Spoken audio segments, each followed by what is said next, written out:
Chapter 2. You can often discern more about a person from their friends than their enemies. Nicolaus Proxmire. Wisdom for the Wayward, a practical guide to navigating life in the Emperor's domain. The jaunt to the bridge was mercifully short, given the scale of a median Imperial battleship. 33 minutes and 17 seconds were spent winding through corridors broken up by the occasional opulent promenade. Oftentimes, I find myself wondering how much wealthier the Imperium could be if its leaders collectively agreed to stop spending money on colossal golden statues. I took a brief stop at the humble storefront of a craftsman, who upheld a local tradition of building effigies from discarded pieces of the ship's internal workings. Though I suppose it is more accurate to say he proclaimed participation in this tradition. Based on the pristine state of his hands, he had not gone anywhere near metalworking equipment in some time. I purchased one regardless of the man's duplicity, if for no other reason than to verify its authenticity later. The door to the bridge was nestled behind a statue of the Emperor, which must have measured at least 10 meters in height as it overlooked the most populated and ostentatious of the ship's decks. I suspected the pulpit at his feet was intended for the ship's ever-faithful steward whom I encountered months before. Once the guards verified my identity through a series of frustratingly inane questions, the door hissed and slid open. The bridge itself was modest compared to its neighbors, sporting a mere 10 human-sized statues flanking either side of the red-carpeted walkway I entered on. A hollow readout of Caneus's surface dominated the center of the chamber, with colored dots and auger pings indicating points of interest across one of its continents. 3 individuals stood at attention while the Palatine studied the rebellious world's topography. One was clearly another battle-sister, whom I presumed carried the name Petra. Her hair, which had been buzz-cut everywhere but the top and back of her head, was exactly the same shade of white as her commander's. She bore a heavy-looking ballistic cloak and a carapace chestplate, both of which lacked any embellishment. In stark contrast to the red tabard and gold ornaments adorning Palatine Komnenos's armor, this subordinate wore only black except for a pair of silver gloves. Deep linear scars weaved across every part of her youthful face, though none were so devastating as to leave her disfigured. They were thin, and their application was clearly controlled. Torture, perhaps?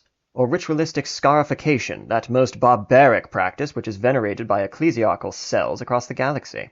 I opted to ask her myself, at a later time.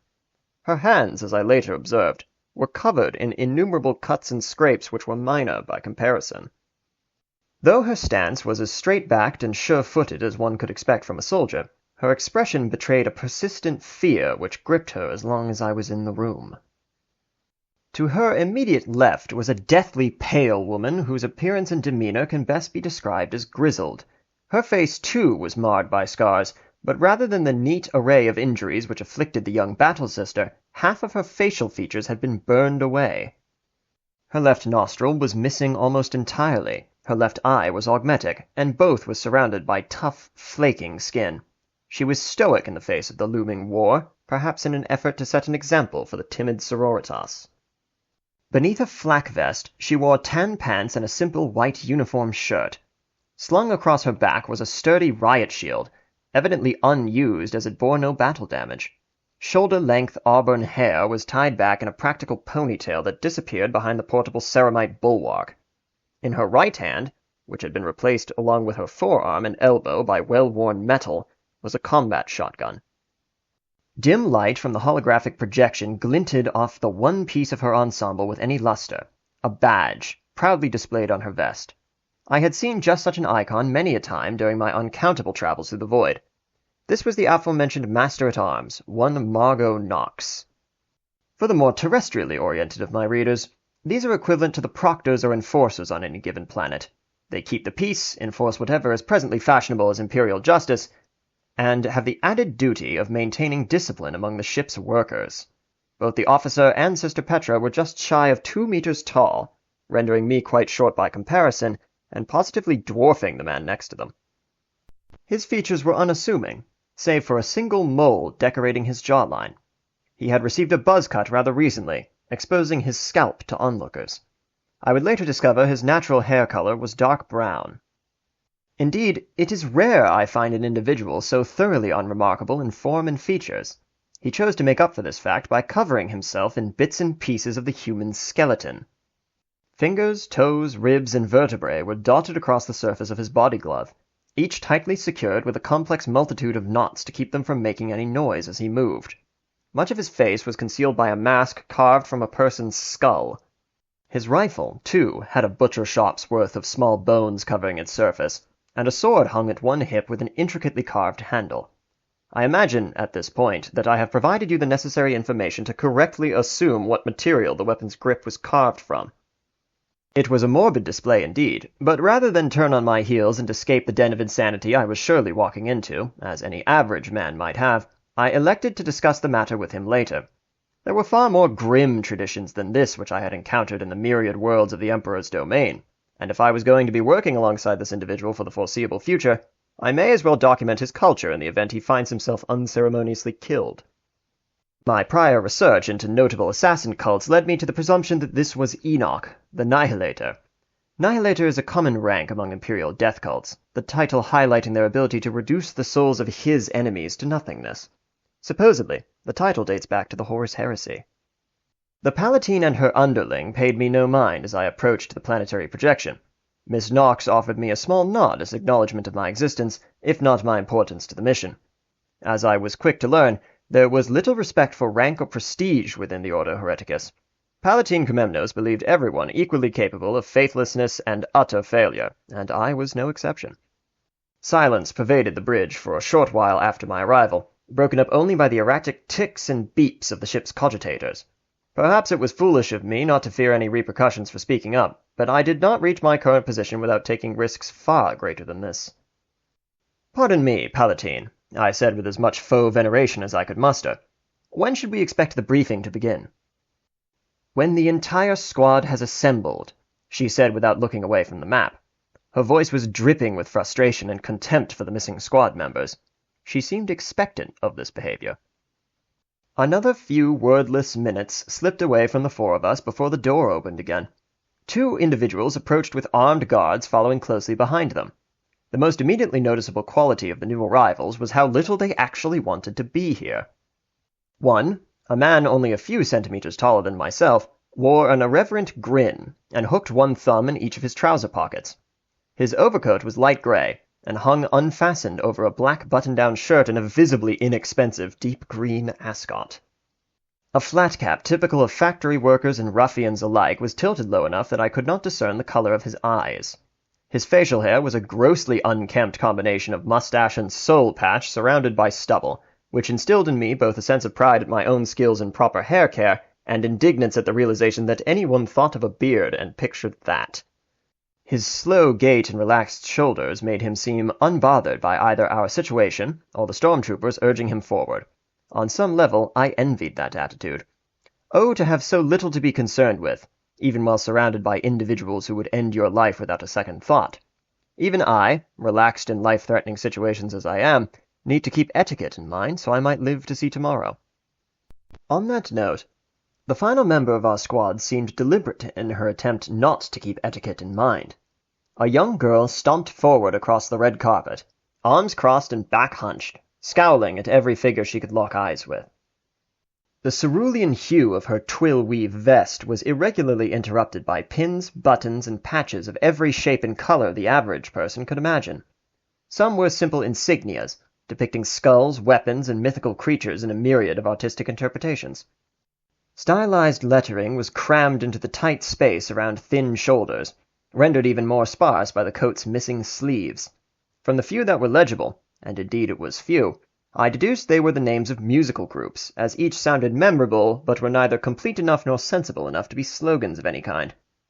I took a particular dislike to T3RR4, as mangling both the Gothic language and the name of his holy domain is blasphemous and, arguably more importantly, offensively uninspired.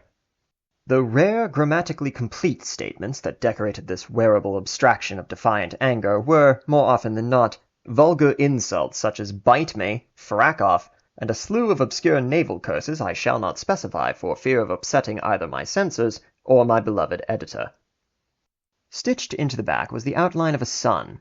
The symbol was embroidered with thread that nearly perfectly matched its wearer's fluorescent orange hair, which brushed gently against her shoulders as she trudged forward. Peculiarly, Her eyes were almost the same color as her hair, a quite literally fiery gaze lashing out in every direction. Finally, and I shall laud both her ingenuity and creativity in this, a fire hazard patch torn from some unknown object was placed over the left welt pocket. As if she had not violated dress standards enough already with her collection of brash quips, there were mismatched socks peeking out from each of her combat boots. The only thing standard regarding her appearance was her trousers. They were olive drab, baggy, and covered with pockets. I was quite taken aback that the Inquisition permitted anyone to dress in such a fashion, though upon reflection it may have been a trick to make her believe she held power over her captors. Given the sheer breadth of naming conventions present across Imperial worlds, and the number of times fate seems intent to play a cruel trick on me by making the obvious answer completely wrong, I could not hazard an educated guess as to who was whom. "Bring them here," the Palatine ordered coldly, finally taking her eyes off the holo-display. The guards complied. "You are both late." The haggard man shrugged with his usual lack of respect for the human incarnation of a bolter's machine spirit leering at him. "It happens. Got a little lost on the way here." "You mean you attempted to evade your escort?" Using only a thumb, he pushed his cap's visor up far enough to expose his brown eyes and a cocked brow. "I got a little lost." Once our delightful employer's gaze had shifted to the rebellious teenager, she wasted no time in putting forth an alibi. She smiled as she delivered it, which worried me ever so slightly.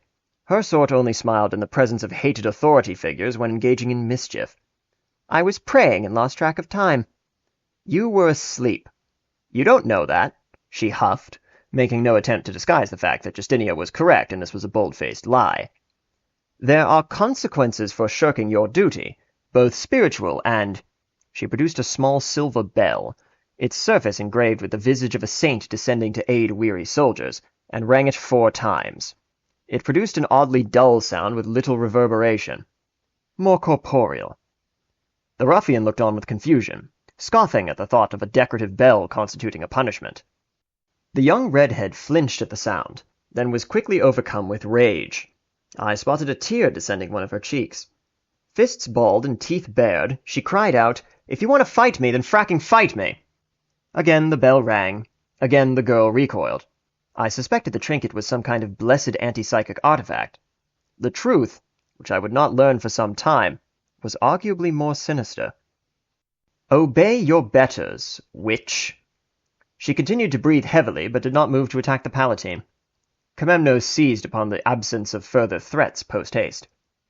"Join the ranks of your squad immediately. You have delayed the initiation and the mission briefing long enough." "You're the boss." "Frack you."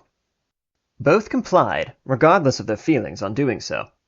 Clearly believing that he had charmed his way out of further consequences, the vagabond sauntered up next to the lesser battle-sister. I found myself in the company of our newly revealed psyker. Now that she was maintaining proper posture, I realized she was of nearly identical height to both other women in the squad. She was still fighting tears, and I felt a deep sympathy for her. Regardless of one's status as a witch, Comemnos was a callous master indeed.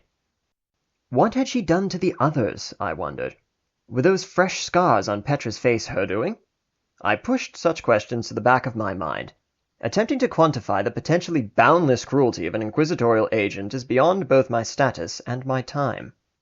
"Before we begin the mission briefing properly," she began, a beleaguered sigh escaping her throat as she punched in commands on the console, "I have been ordered by Inquisitor Kane to show all newly recruited acolytes this instructional tape.